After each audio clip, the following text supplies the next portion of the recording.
والے دو یا چند، ان کے احوال مختلف ہو سکتے ہیں.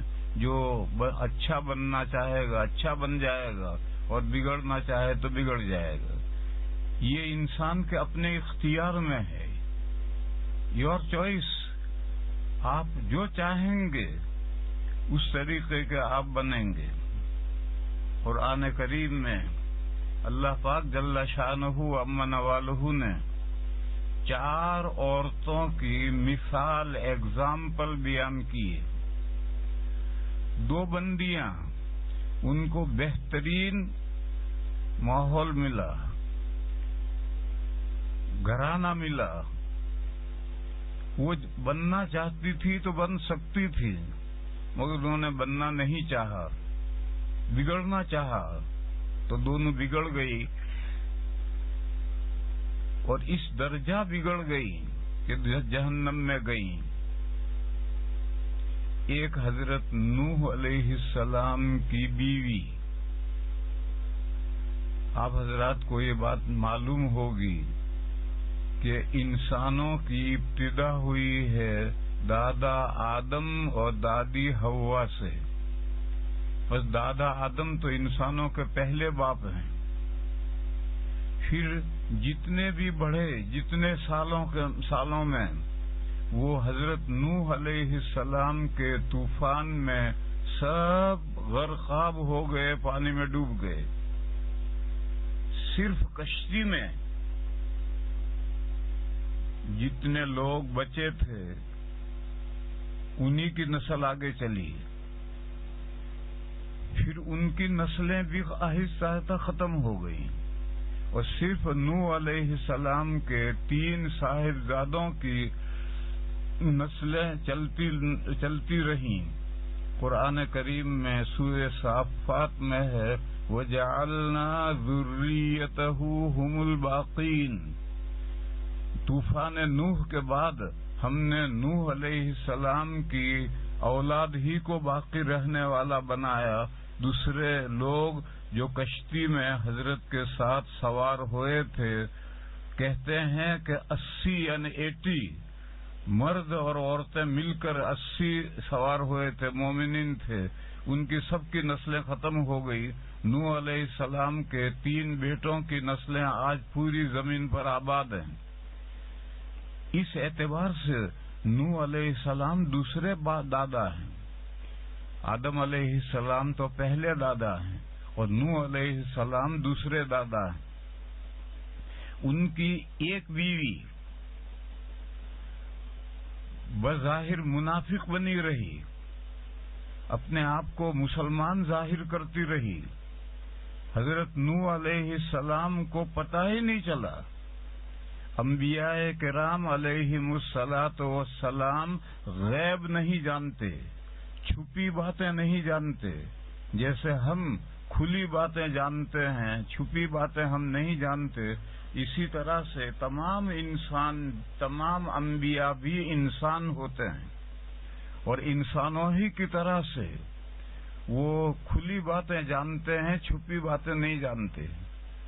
حتیٰ کہ تمام نبیوں کے آقا اور سردار ہمارے پیغمبر حضرت محمد مصطفیٰ صلی اللہ تعالی علیہ وسلم بھی صرف ظاہری باتیں جانتے تھے، چھپی ہوئی باتیں نہیں جانتے تھے. تھوڑا سا اشارہ کر دیا جائے تب بھی پتہ نہیں چلتا تھا. جیسے بدر کی جنگ ہوئی، اس میں مسلمانوں کا ہاتھ اوپر رہا، 14 صحابہ شہید ہوئے اور کافر 70 مارے گئے اور 70 ہی قید میں آئے. مگر حضور کو اس کا بالکل پتہ نہیں چلا کہ یہ رزلٹ آئے گا. چنانچہ جنگ شروع ہونے سے پہلے حضور جھونپڑے میں سجدے میں جا کر اللہ سے دعا کر رہے تھے اور یہ کہہ رہے تھے کہ اے اللہ، یہ جو مٹھی بھر مسلمان ہیں ان کو فتح نصیب فرما. اگر یہ آج ہار گئے تو زمین پر آپ کی عبادت کرنے والا کوئی نہیں رہے گا. یہ جو دعا ہے اس سے معلوم ہوتا ہے کہ حضور کو بدر کا کیا نتیجہ نکلے گا اس کا حضور کو پتا نہیں۔ پھر 1 سال کے بعد میں غزوہ احد ہوا، اس میں نبی پاک صلی اللہ تعالی علیہ وسلم زخمی ہو گئے، دندان مبارک ایک دانت کا ایک کنارا ٹوٹ گیا، ماتھے پر پیشانی پر پتھر لگا اور خون ٹوٹ کر کے ماتھے کے اندر گڑ گیا اور اس میں سے خون جاری ہو گیا اور 70 صحابہ شہید ہوئے، مگر پہلے سے حضور کو اس کا کوئی علم نہیں تھا کہ ایسا ہوگا۔ جو سامنے ہوتا ہے انبیاء اسے ہی جانتے ہیں، جو پیچھے ہے اسے انبیاء نہیں جانتے۔ مسلمانوں میں کچھ مسلمان ایسے ہیں جو یہ سمجھتے ہیں کہ جتنا اللہ جانتے ہیں سارا حضور جانتے ہیں، یہ عقیدہ غلط ہے۔ مسلمانوں میں کچھ لوگ ہیں، مرد بھی ہیں عورتیں بھی ہیں، وہ یہ عقیدہ رکھتے ہیں کہ جتنا علم اللہ تعالی کا ہے وہ سارا علم حضور کو ہے، وہ اتنا فرق ہے کہ اللہ کا علم تو ان کا اپنا ہے اور نبی پاک صلی اللہ تعالی علیہ وسلم کو سارا علم اللہ نے دیا ہے، بھائی اتنا فرق تو ہے، باقی جتنا علم اللہ کا ہے وہی علم سارا حضور کا ہے۔ یہ عقیدہ غلط ہے، یہ شرک ہے۔ اللہ کی صفت کسی مخلوق میں ماننا یہ شرک ہے، لہذا ایسی بات ذہن میں نہیں آنی چاہیے۔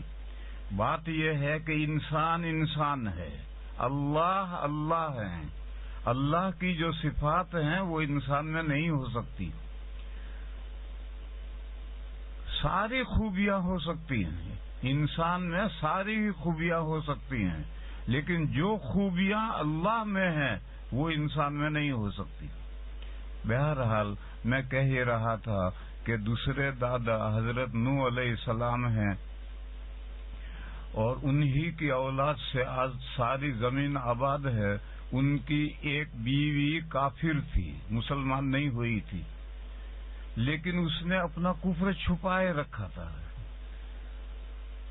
حضرت نوح علیہ السلام کو زندگی بھر اس کے کفر کا پتہ ہی نہیں چلا، کیونکہ نوح علیہ السلام بھی پیغمبر ہیں، خدا نہیں ہیں، علم غیب حضرت کو نہیں ہے، جتنا ظاہر ہے وہ جانتے ہیں، چھپا ہوا ہے اسے نہیں جانتے۔ تو وہ ظاہر کرتی تھی اطاعت اور دل میں کفر تھا، تو حضرت کو پتہ نہیں چلا۔ اب دیکھو میری بہنوں، کتنا اچھا ماحول ملا ہے اس عورت کو اور کتنا لمبا زمانہ ملا ہے۔ نوح علیہ السلام نے اپنی قوم کو 950 سال تک تبلیغ کی ہے، تو 950 نبی بننے کے بعد 950 تو یہ ہو گئے، 50 سال اور ہو تو 1000 سال تک وہ بیوی حضرت نوح علیہ السلام کے ساتھ رہی، مگر قسمت کی پھوٹی اپنے آپ کو بنا نہیں سکی، اور قرآن کریم نے کہا کہ وہ دوزخ میں جانے والوں کے ساتھ دوزخ میں گئی۔ جو بھی کفر و شرک پر مرے گا اس کا انجام ٹھکانہ دوزخ ہے۔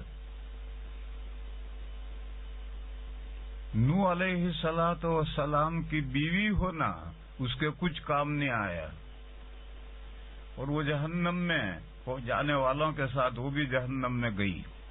جب کشتی بن کر تیار ہوئی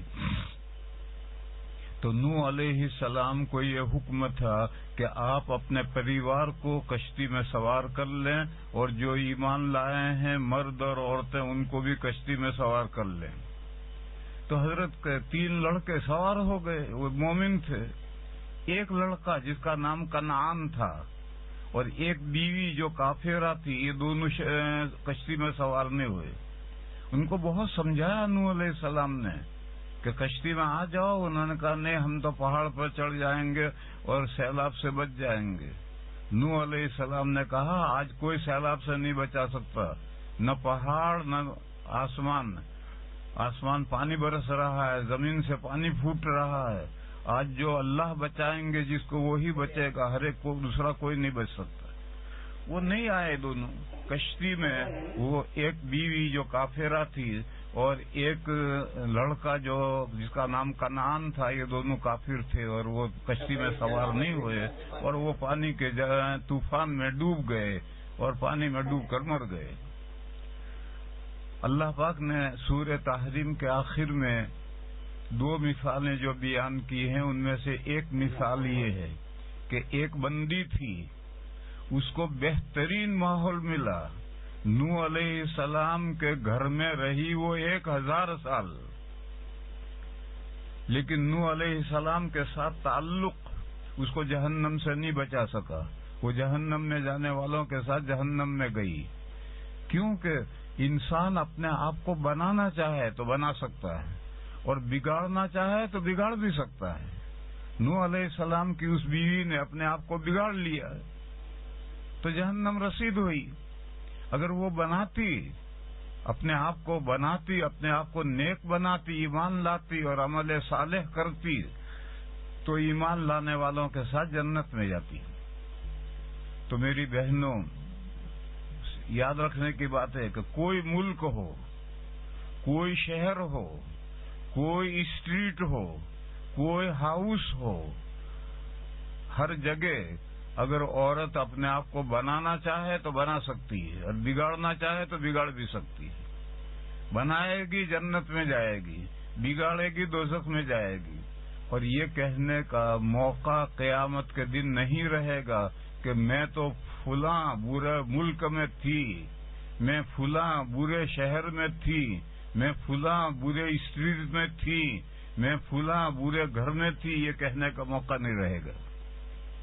اللہ تعالیٰ فرمائیں گے کہ تو اپنے آپ کو سنوارنا چاہتی اور تو اپنے آپ کو بنانا چاہتی تو ملک تھوڑے تجھے روکتا، شہر تھوڑے تجھے روکتا، اسٹریٹ تھوڑے تجھے روکتی، ہاؤس تھوڑے تجھے روکتا۔ دیکھو نوح علیہ السلام کے گھر میں ایک عورت تھی جو 1000 سال ان کے ساتھ رہی، اس نے آپ کو بنانا نہیں چاہا تو اتنے بہترین گھر میں رہ کر کے بھی وہ کافرہ رہی اور دوزخ میں گئی۔ پھر اللہ تعالیٰ نے ایک دوسری مثال پیش کی، حضرت لوط علیہ السلام، حضرت ابراہیم علیہ السلام کے بھتیجے ہیں۔ حضرت ابراہیم علیہ السلام جہاں آج فلسطین ہے وہاں مبعوث ہوئے تھے اور وہاں حضرت نے تبلیغ دین کا کام کیا، اللہ کے بندوں تک اللہ کا دین پہنچایا۔ ان کے بھتیجے حضرت لوط علیہ السلام فلسطین سے قریب میں اردن میں، جارڈن میں 5 بستیاں تھیں۔ ان میں جو مین بستی تھی اس کا نام تھا سدوم، اس بستی کی طرف وہ مبعوث ہوئے اور ابراہیم علیہ السلام نے بھتیجے کو ان 5 بستیوں کی طرف بھیج دیا کہ وہاں جا کر لوگوں پر اصلاح کی محنت کرو، لوگوں کو دین پہنچاؤ، لوگوں کو اللہ پر ایمان لانے کی دعوت دو۔ لوط علیہ السلام وہاں چلے گئے۔ وہاں کتنے عرصے تک انہوں نے دین کا کام کیا معلوم نہیں، اس کی قرآن و حدیث میں کوئی صراحت نہیں۔ وہاں کے لوگوں میں طرح طرح کی بیماریاں تھیں، خرابیاں تھیں، عقیدے غلط تھے، اعمال برے تھے۔ حضرت لوط علیہ السلام نے ان پر محنت کی مگر وہ کسی قیمت پر ایک بندہ بھی ایمان نہیں لایا۔ نوح علیہ السلام پر تو 80 مرد اور عورتیں ایمان لائے تھے۔ یہ قوم تو ایسی ناہنجار نالائق تھی کہ ایک بندہ مرد یا عورت ایمان نہیں لائی۔ پھر کشمکش کے آخر میں اللہ تعالی کا عذاب آیا اور وہ بستیاں تل پٹ کر دی گئی، نیچے کا حصہ اوپر اور اوپر کا حصہ نیچے، اور آسمان سے کھنگر برسے، پکی ہوئی مٹی کے کنکر برسے اور ساری قوم تباہ ہو گئی۔ جب فرشتے اس قوم پر عذاب نازل کرنے کے لیے آئے تو حضرت لوط علیہ السلام کے مہمان ہوئے، اور انہوں نے لوط علیہ السلام کو اطلاع کر دی کہ ہم انسان نہیں ہیں، ہم فرشتے ہیں، اور اس قوم کو تباہ کرنے کے لیے ہم آئے ہیں۔ لہذا رات کے پچھلے حصے میں، سحری کے وقت میں، تہجد کے وقت میں، آپ اپنی فیملی کے ان حضرات کو جو ایمان لائے ہیں ان کو لے کر گاؤں سے باہر نکل جائیں۔ صبح سویرے فجر کی نماز کے وقت میں ان پر عذاب آئے گا اور زمین پلٹ دی جائے گی، تو آپ اس بستی سے نکل جائیں۔ جب رات کے پچھلے حصے میں حضرت لوط علیہ السلام نکلے ہیں تو ان کی 2 صاحبزادیاں، 2 لڑکیاں صرف ایمان لائی تھی، وہ حضرت کے ساتھ ہوئی، اور ایک بیوی جو کافرہ تھی زندگی بھر اپنے آپ کو مسلمان ظاہر کرتی رہی۔ لوط علیہ السلام کو کچھ نہیں پتا چلا کہ یہ کافر ہے۔ جب چلے تو اس بیوی نے آنے سے انکار کر دیا، اس نے کہا کہ میں تو یہیں گھر ہی رہوں گی، میں تمہارے ساتھ رات کے اندھیرے میں نہیں آتی۔ اس کو بہت سمجھایا لوط علیہ السلام نے کہ پیچھے رہے گی، زمین تلپٹ ہو جائے گی، اوپر کی زمین نیچے اور نیچے کی زمین اوپر آ جائے گی، اور سب بستیاں، 5 بستیاں ہلاک ہو جائیں گی، لہذا ہمارے ساتھ چل، مگر نہیں چلی۔ جب صبح کے وقت میں لوط علیہ السلام اپنی 2 بیٹیوں کے ساتھ بستی سے نکل گئے اور فجر کا وقت ہوا تو فرشتوں نے زمین کو تلپٹ کر دیا۔ اس عذاب میں حضرت کی بیوی بھی مری اور دوزخ میں گئی، اس لیے کہ وہ مسلمان ہی نہیں تھی، کافرات تھی، تو کافر ہونے کی وجہ سے وہ جہنم میں گئی۔ قرآن کریم نے یہ مثال بیان کی کہ لوط علیہ السلام کی بیوی، اس کو کتنا اچھا ماحول ملا تھا، ایک پیغمبر کے گھر میں تھی، کتنے دن پیغمبر کے ساتھ رہی، اللہ جانے کتنے دن ساتھ رہی، لیکن ایمان نہ ہونے کی وجہ سے وہ نبی کے گھر میں رہ کر بھی کافرہ رہی اور جنت میں نہیں جا سکی۔ مرنے کے بعد اس سے کہا گیا کہ جہنم میں جانے والوں کے ساتھ تو بھی جہنم میں جا، وہ ہمیشہ ہمیشہ کے لیے جہنم میں گئی۔ یہ دوسری مثال ہے، یہ سمجھنے کے لیے کہ کتنا بھی بہترین ماحول ہو، بعض گھروں میں مرد اللہ کے اچھے بندے ہیں، وہ تو رات کو تراویح پڑھنے کے لیے، عشاء پڑھنے کے لیے مسجد میں جاتے ہیں، اور مرد گھر سے چلا گیا، بیوی بیڈ پر بستر پر پڑھ کر سو گئی، دروازہ اندر سے بند ہے۔ جب اس نے شوہر نے آ کر دروازہ کھٹکھٹایا تو وہ اٹھ کر کے دروازہ کھول دیا اور ایسا ظاہر کیا کہ گویا مصلی پر سے اٹھ کر آئی ہے، تراویح پڑھ کر آئی ہے، حالانکہ 1 رکعت بھی اس نے تراویح کی نہیں پڑھی، وہ پڑی سو رہی تھی۔ تو اب مرد کتنا نیک بنتا ہے کہ وہ آرام اور راحت چھوڑ کر مسجد میں تراویح پڑھنے گیا ہے، اور بیوی پیچھے اسی گھر کے اندر پڑھ کر سو رہی ہے، وہ عبادت میں مشغول نہیں ہوتی۔ ایسی مثالیں ہر گھر میں ملیں گی۔ اس مثالوں سے آپ سمجھیں کہ کتنا بھی بہترین ماحول ہو، اس ماحول میں انسان اپنے آپ کو سنوارنا نہ چاہے، بنانا نہ چاہے تو کوئی طاقت بنا نہیں سکتی، سنوار نہیں سکتی۔ اور اگر www.attableek.com The Revival of Iman. برے سے برا ماحول ہو، لیکن انسان اپنے آپ کو سنوارنا چاہے تو سنوار سکتا ہے۔ اس کی 2 مثالیں اور دو سیکھو۔ ایک مثال ہے فرعون کی بیوی حضرت آسیہ رضی اللہ تعالی عنہا کی۔ یہ فرعون کی بیوی تھی، اور فرعون کا دعویٰ تھا انا ربکم الاعلی، اعلی، میں تمہارا سب سے ہائی کلاس، اونچے درجے کا پروردگار ہوں، میں تمہارا خدا ہوں۔ اور سب سے بڑا خدا میں ہوں تمہارا. اس کی بیوی تھی.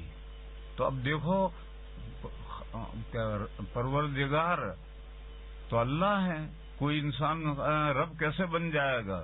لیکن یہ رب ہونے کا، پیغمبر ہونے کا، اپنے پروردگار ہونے کا دعوے دار تھا. اتنے برے گھر کے اندر حضرت آسیہ اس کی بیوی تھی.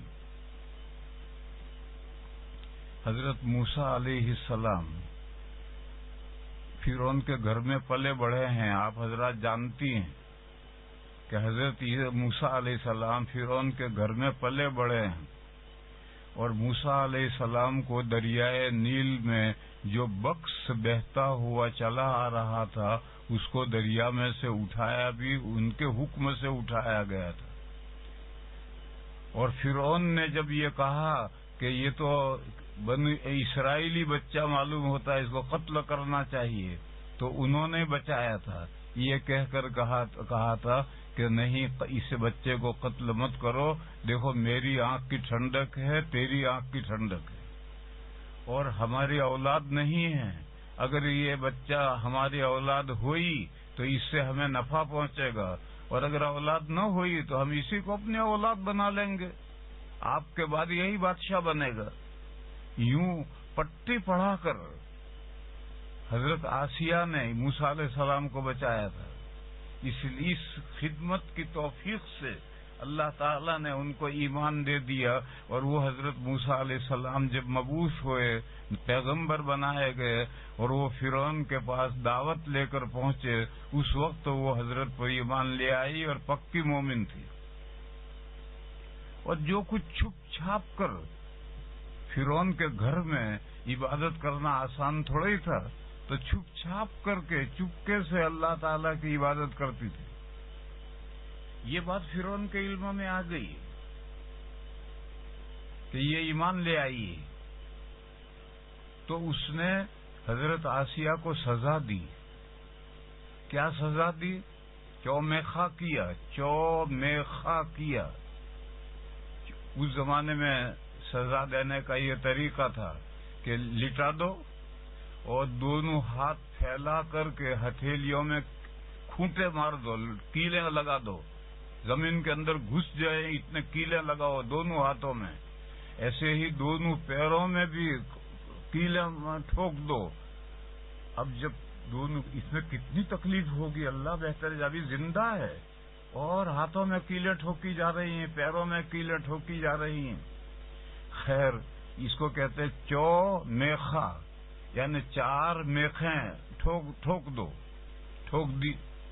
پھر باقی تو زندہ ہے، اب اس کی پٹائی کرو، مارو مارو مارو مارو، یہاں تک مارو کہ وہ ہل بھی نہ سکے اور مر جائے. جب 4 میخیں تیلیں ٹھوک رکھی ہیں تو کیسے ہلے گا بیچارہ. تو اس طرح سے حضرت آسیہ کو چومیخا کر کے اس نے مارا، چاروں ہاتھوں پیروں میں کیلیں ٹھونک دی. اور پھر پٹائی کرنے والے پٹائی کرتے تھے، مارتے مارتے مارتے یہاں تک مارتے رہے کہ وہ وفات پا گئی. اس وقت انہوں نے دعا کی تھی کہ اے اللہ، میں فرعون کے گھر میں تھا. فرعون یہ پورے مصر کا بادشاہ تھا، کتنی ٹھاٹھ کی زندگی تھی. اے اللہ، میرے لیے آپ جنت میں اپنے پاس ایک گھر بنائیے، یعنی فرعون کے گھر سے اچھا گھر مجھے جنت میں عطا فرمائیے. وَنَجِّنِي مِنَ الْقَوْمِ الظَّالِمِينَ، اور یہ ظالم جو میری پٹائی کر رہے ہیں، یا اللہ مجھے ان سے نجات عطا فرمائیے. یعنی میں مر جاؤں تو میری جان بچ جائے. جان کیا بچے گی؟ مر جاؤں گا تو ان کی پٹائی بند ہو جائے گی. وَنَجِّنِي مِنَ الْقَوْمِ الظَّالِمِينَ، یہ 2 دعائیں انہوں نے کی تھی جب ان کی پٹائی ہو رہی تھی. تو اللہ نے ان کے لیے یقیناً جنت میں اپنے پاس بہترین گھر، دنیا کے فرعون کے گھر سے کہیں اچھا گھر اللہ تعالیٰ نے ان کے لیے مہیا کیا. اور مار کھاتے کھاتے، پٹائی ہوتے ہوتے، بہرحال کچھ وقت کے بعد میں ان کا انتقال بھی ہو گیا. اور انتقال کے بعد میں ساری مصیبتیں بلائیں دور ہو گئی، تکلیفیں دور ہو گئی. یہ اللہ جل شانہ و من والہ نے ایک مثال بیان کی ہے. کس بات کی مثال بیان کی ہے کہ مومن بندی اچھی بننا چاہے تو ہر جگہ بن سکتی ہے، فرعون کے گھر میں بھی بن سکتی ہے،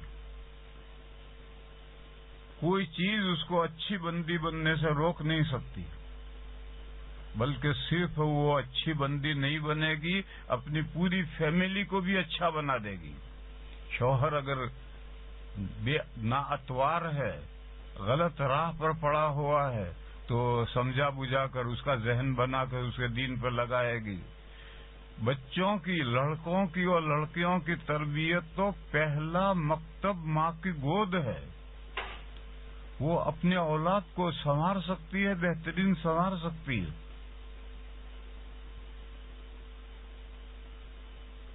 تو برے سے برے ماحول کو اچھی عورت اپنے کردار سے، اپنے عمل سے گھر کو سنوار دے گی، فیملی کو سنوار دے گی۔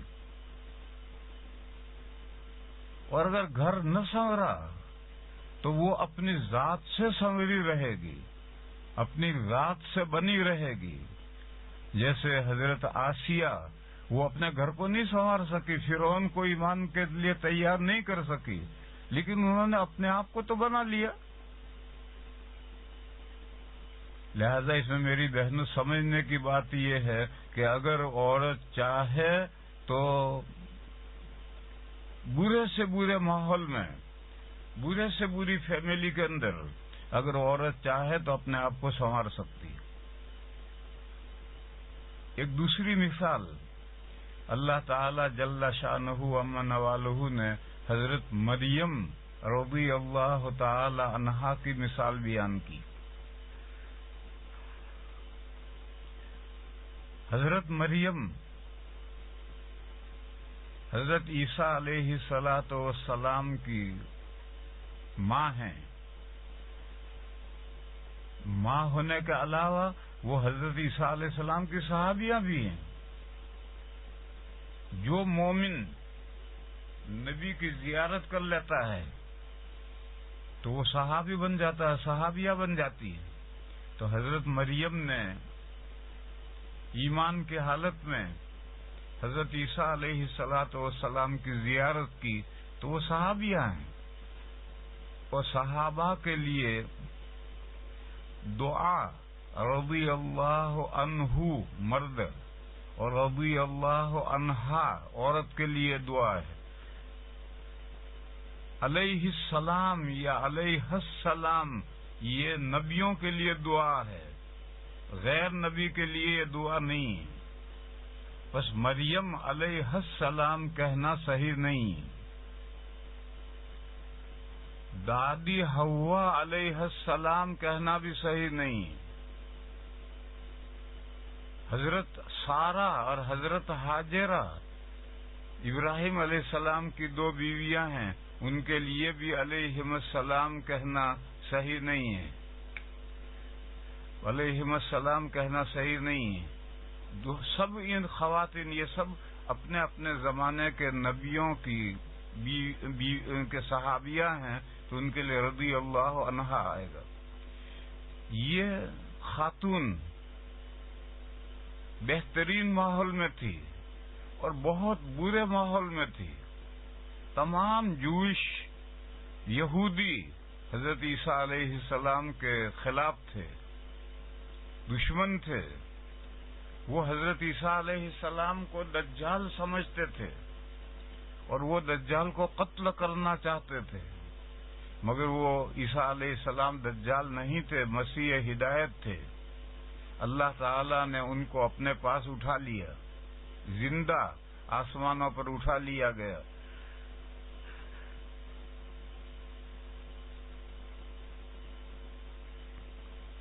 اور خود ان کی فیملی، عیسیٰ علیہ السلام کی فیملی بہترین فیملی تھی۔ ماں حضرت مریم ہیں، جن کو اللہ تعالیٰ نے دنیا کی تمام عورتوں پر چوز کر لیا ہے، چن لیا ہے۔ خالو حضرت زکریا علیہ السلام تھے جو اللہ کے پیغمبر تھے، نانا عمران تھے. قرآن کریم کی تیسری سورت ہے آل عمران. عمران کی فیملی. یہ عمران بہت بڑے آدمیوں میں تھے اور بیت المقدس کے امام بھی تھے اور بنی اسرائیل کی پولیٹیکل افیئرز معاملات ان کے ہاتھ میں تھے. ان کی حضرت مریم کی ماں عمران کی بیوی وہ بھی بڑی نیک بندی تھی. انہوں نے ہی یہ منت مانی تھی کہ میرے پیٹ میں جو حمل ہے اس کو میں بیت المقدس کی خدمت کے لیے وقف کرتی ہوں.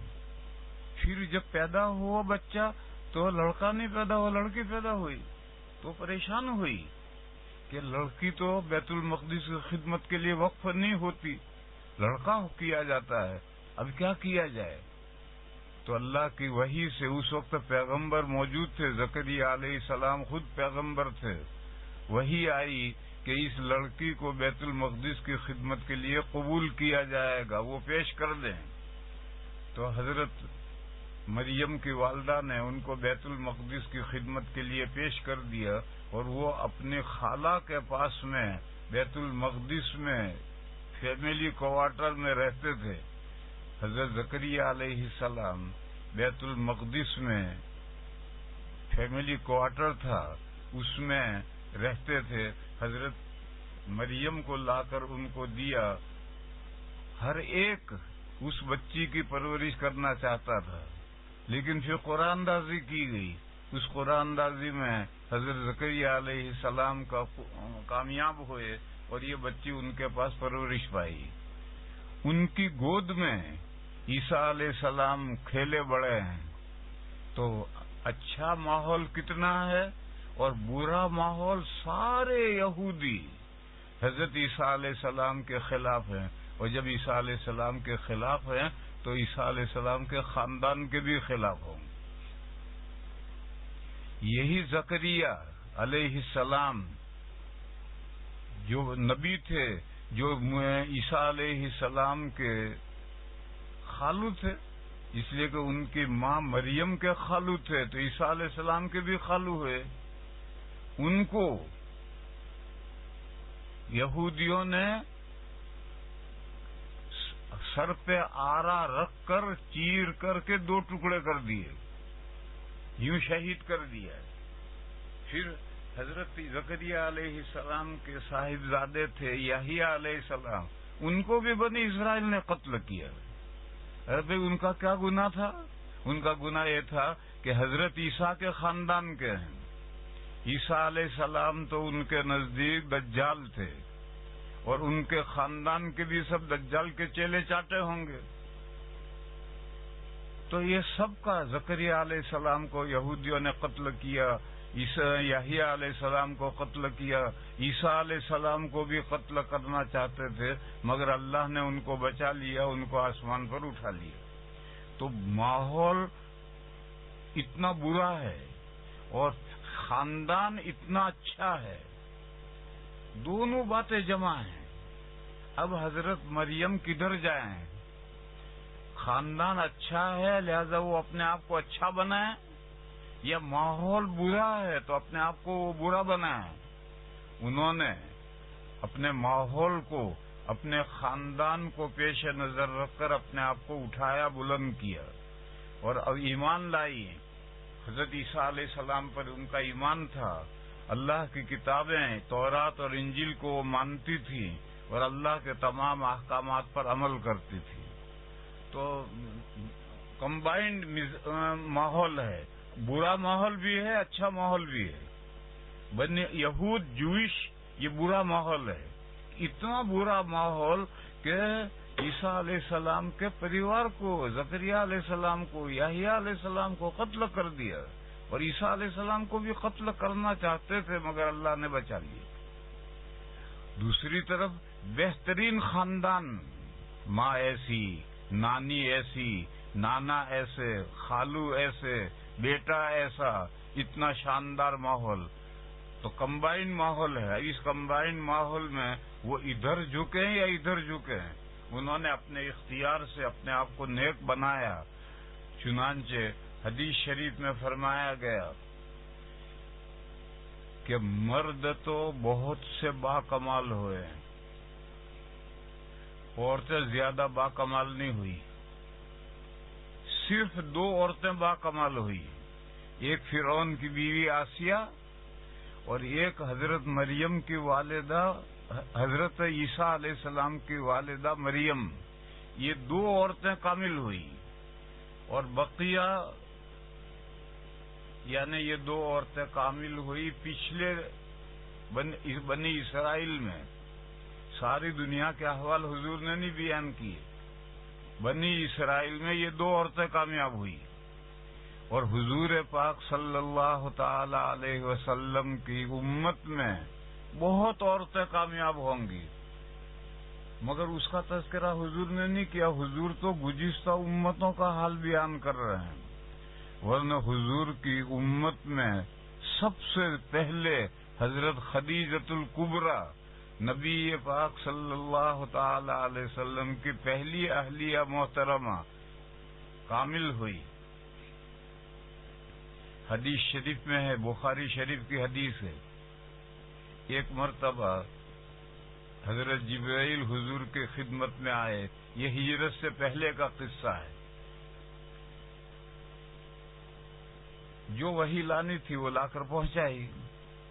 پھر جبرائیل نے حضور سے یہ کہا کہ خدیجہ آ رہی ہیں. وہ گھر میں نہیں تھی، کہیں گئی ہوئی تھی، کہ خدیجہ آ رہی ہیں، ان کے ہاتھ میں ایک برتن ہے، اس برتن میں سالن ہے. جب وہ گھر آ جائیں، گھر میں آ جائیں، تو میرا سلام کہیں ان سے اور اللہ تعالی کا سلام کہیں. یعنی ایک بندی ایسی ہے کہ جس کو اللہ سلام بھیج رہے ہیں، حضرت جبرائیل اپنا سلام کہہ رہے ہیں، اور ان کو خوشخبری سنا دیں کہ اللہ نے ان کے لیے جنت میں ایک بانس کا گھر بنایا ہے. بانس کا گھر یعنی جھونپڑا، بانس کا جھونپڑا بنتا ہے. آج بھی بعض لوگ جہاں بڑے بڑے کاسل بناتے ہیں، قلعے بناتے ہیں، بڑے بڑے مینشن بناتے ہیں، بڑی بڑی شاندار بلڈنگیں بناتے ہیں، تو سامنے ایک گھاس پھوس کا جھونپڑا بھی بناتے ہیں تاکہ بارش میں اس کے نیچے بیٹھ کر بارش کے مزے لیں. تو ایسا گھر بنایا اللہ نے بانس کا، جس گھر میں تھکن نہیں ہے اور شغب نہیں ہے، کوئی شور نہیں ہے. گھر میں شور کرنے والے ہوں تو نیند حرام. آدمی تھک جائے کام کرتے کرتے تو اس گھر کے تو جنت کا گھر نہیں ہو سکتا، تو دنیا کا گھر ہوگا کہ کام کرتے کرتے تھک گئے. تو اس گھر میں تھکن نہیں ہوگی اور اس گھر کے اندر شور نہیں ہوگا. ایسے بانس کے گھر کی خوشخبری سنائے خدیجہ کو کہ اللہ نے ان کے لیے جنت میں ایسا گھر تیار کیا ہے. تو میری بہنوں سوچو کہ اللہ کی طرف سے جس بندی کو سلام آئے اس کا کیا مقام و مرتبہ ہوگا. اس کے بعد دوسرے نمبر پر حضرت عائشہ صدیقہ، حضرت فاطمہ ہیں. حضرت فاطمہ رضی اللہ تعالی عنہا کے بارے میں حضور نے فرمایا ہے کہ فاطمہ تو بضعۃ منی، فاطمہ میرے جسم کا ایک ٹکڑا ہے. نبی ہے.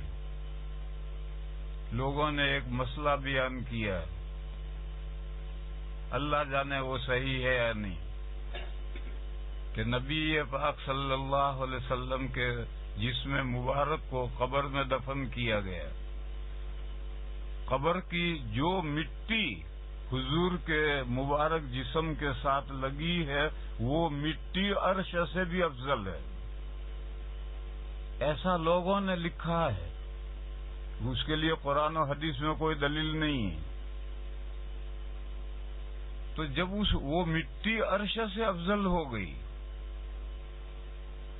اس لیے کہ نبی پاک صلی اللہ علیہ وسلم کے جسم کے ساتھ اس کا تعلق ہے.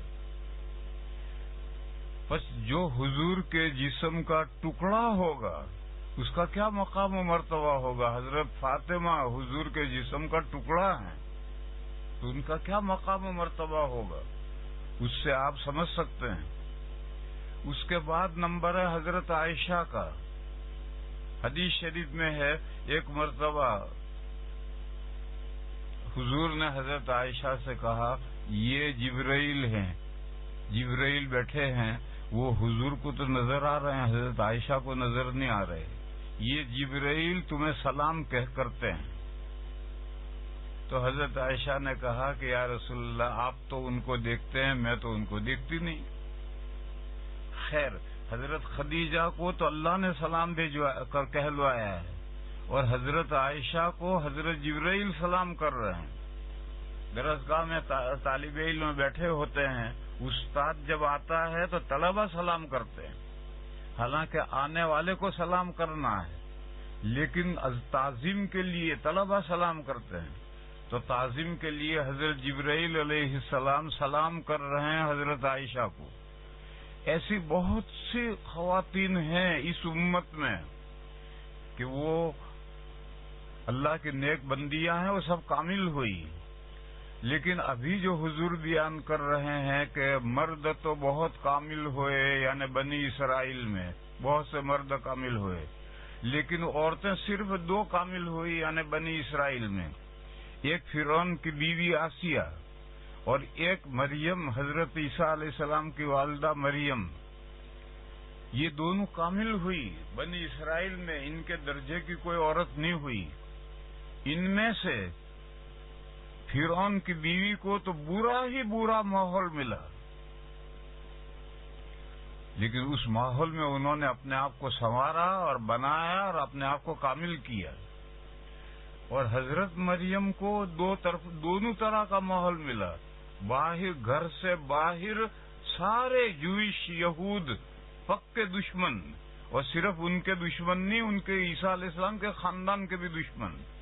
اور یحییٰ علیہ السلام کو قتل کیا، زکریا علیہ السلام کو قتل کیا، عیسیٰ علیہ السلام کو بھی قتل کرنا چاہتے تھے مگر نہیں کر سکے. اور اندر گھر میں بیٹا نبی ہے، نانا امام ہے بیت المقدس کا، ماں جو حضرت مریم ہے جن کو اللہ نے تمام دنیا کی عورتوں پر چنا ہے، نانی ایسی ہیں کہ ان کی منت کو اللہ نے قبول کیا. حالانکہ منت لڑکے کی قبول ہوتی تھی، لڑکی کی نہیں ہوتی تھی، مگر اللہ نے ان کی لڑکی کی منت قبول کی. اتنے شاندار ماحول کے اندر تھی. اب 2 راہیں پہ کھڑی ہیں، کدھر جائیں؟ بروں کی طرف جائیں، اچھوں کی طرف جائیں؟ وہ اپنے آپ کو اچھوں کی طرف لے گئی اور انہوں نے اپنے آپ کو سنوارا، بنایا یہاں تک کہ وہ کامل بن گئی. تو میری بہنوں، اسی طریقے پر سمجھ لو، بات کو مختصر طریقے پر سمجھ لو کہ انسان اس دنیا میں 2 راہیں پر کھڑا ہے. 2 راستے ہیں، دائیں طرف بھی راستہ جا رہا ہے، جنت کا راستہ ہے، بائیں طرف بھی راستہ جا رہا ہے، جہنم کا راستہ ہے. اب انسان کو، مرد کو اور عورت کو کدھر جانا ہے، کس راستے پر چلنا ہے، اپنے آپ کو بنانا ہے یا بگاڑنا ہے، یہ انسان کے اختیار میں ہے. بس یہ ہے سمجھنے کی بات کہ یہ انسان کے اختیار میں ہے. رمضان شریف آ رہا ہے، اس رمضان میں بہت سی بندیاں اور بہت سے بندے اپنے آپ کو بگاڑ لیتے ہیں. کھانے پکانے میں لگے ہوئے، سونے جاگنے میں لگے ہوئے، گھومنے پھرنے میں لگے ہوئے، رمضان کی کوئی عبادت نہیں کرتے. روزہ ضرور رکھتی ہیں. کیوں روزہ نہیں رکھیں گی تو میاں کو کھانا پکا کے دینا پڑے گا. کون پکا کر دیتا ہے؟ لاؤ روزہ رکھ لیں. اور جب بیوی نے روزہ رکھ لیا تو شوہر کو بھی جھک مار کے روزہ رکھنا پڑے گا، کیونکہ بیوی کھانا پکا کے دے گی نہیں. تو کھانا پکانا بھی حسب ضرورت. میرے گھر میں سب حافظ ہیں. 2 لڑکیاں تھیں وہ حافظ ہیں، ان کی ماں حافظ تھی، انہوں نے حفظ کرایا تھا.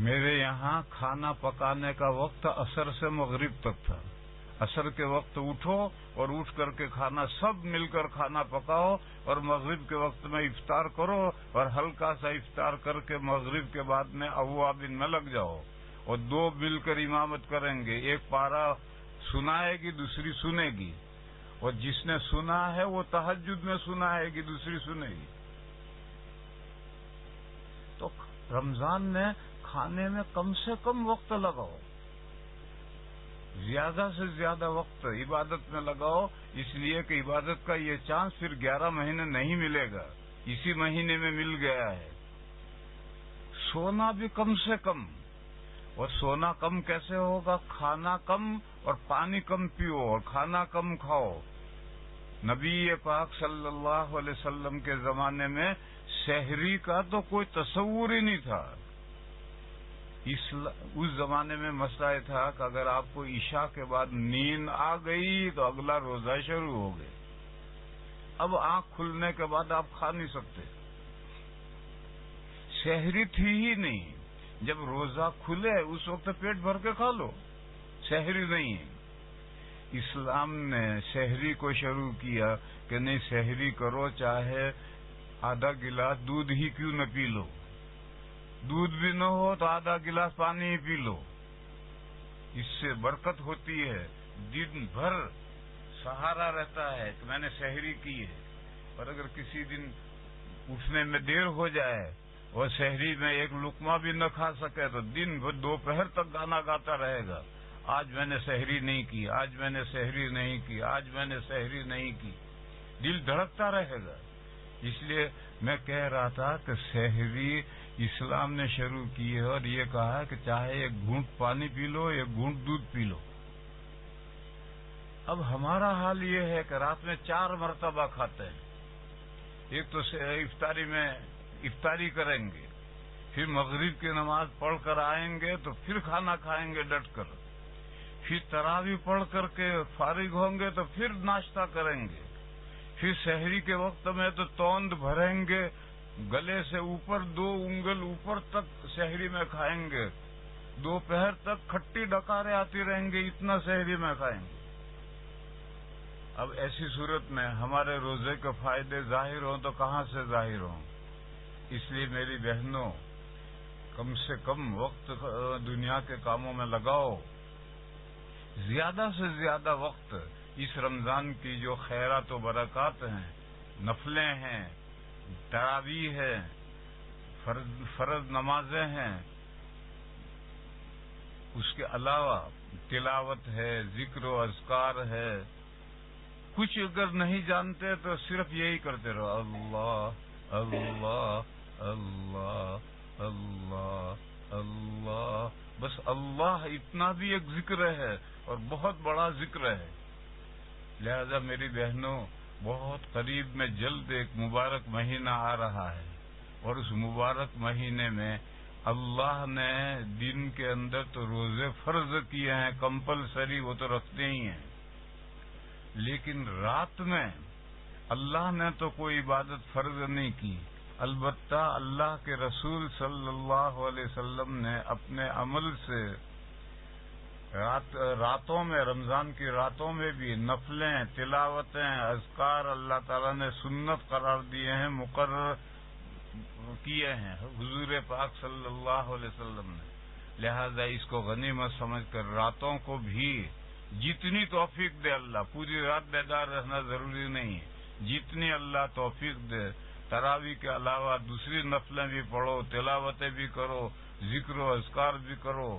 یہی عبادتیں ہمیں کامیاب کریں گی اور ہم انہی عبادتوں کے ذریعے سے رمضان شریف کو وصول کروا سکتے ہیں. بہرحال ماہ مبارک آ رہا ہے, اس کی قدر پہچاننی چاہیے.